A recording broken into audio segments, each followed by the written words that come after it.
சேலத்தில் நடைபெற்று வரும் திமுக இளைஞரணியின் இரண்டாவது மாநில மாநாட்டில் சிறப்புரை ஆற்றி வருகிறார் அமைச்சர் திரு துரைமுருகன். அந்த காட்சிகளை தொடர்ந்து பார்க்கலாம். இதை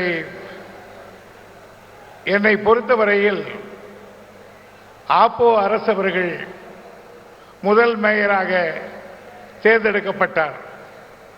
அவர் இருக்கிற பொழுது சென்னையில் SIA திடலில் இரண்டாவது மாநாடு என்று கருதுகிறேன், கழகத்தின் இரண்டாவது மாநாடு நடைபெற்றது. அந்த மாநாட்டில் நான் கலந்து கொண்டிருக்கிறேன் பார்வையாளராக. அதற்கு பிறகு கட்சியில் நடைபெற்ற எல்லா மாநாடுகளிலும் கலந்து கொண்டிருக்கிறேன். ஆனாலும் இப்படிப்பட்ட ஒரு மாநாட்டை நான் இதுவரையில் கண்டதே இல்லை என்று சொன்னால் அது மிகையாகாது. காரணம், 1600 அடி நீளம், 600 அடி அகலம், 100 ஏக்கரில் ஒரு மாநாட்டு நிலைமை. இதை விட என்ன பெருமை வேண்டும்? 100 ஏக்கரில் மாநாடு நடத்துகிற ஒரே இயக்கம் திராவிட இயக்கம் திமுக மட்டும்தான். ஆகவே தாய் கழகத்தையே விஞ்சக்கூடிய அளவுக்கு இளைஞரணி முன்னேறி இருப்பதை பார்த்து அது பொதுச் செயலாளர் முறையிலே நான் பெருமைப்படுகிறேன். இங்கே பேசியவர்கள் எல்லோரும் சொன்னதை போல் 50 ஆண்டு காலம் கலைஞர் அவர்கள் 100 ஆண்டு வயது கொண்ட திராவிட இயக்கத்தில் 50 ஆண்டு காலம் தலைவராக இருந்தார் கலைஞர் அவர்கள்.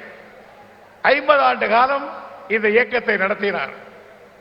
அதற்கு பிறகு இப்பொழுது நம்முடைய தளபதி அவர்கள் இந்த இயக்கத்தை நடத்தி கொண்டிருக்கிறார்கள். அதற்கு பிறகு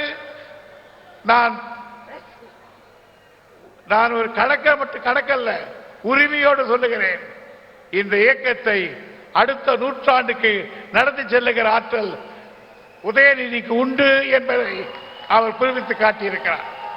அதற்காக நான் பாராட்டுகிறேன்.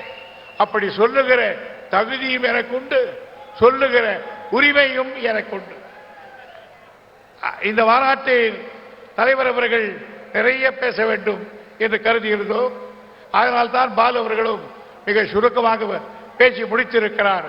எனவே இந்த மாநாட்டில் உழைத்த அனைவருக்கும் நான் நன்றி தெரிவித்து மீண்டும் உதயநிதியை வாழ்த்தி விடைபெறுகிறேன். நன்றி, வணக்கம். கழக பொதுச் செயலாளரின் உரையாக சுருக்கமான திமுக பொதுச் செயலாளர் திரு துரைமுருகன் உரையாற்றினார். செய்திகளை உடனுக்குடன் தெரிந்து கொள்ள உடனே சப்ஸ்கிரைப் பண்ணுங்க.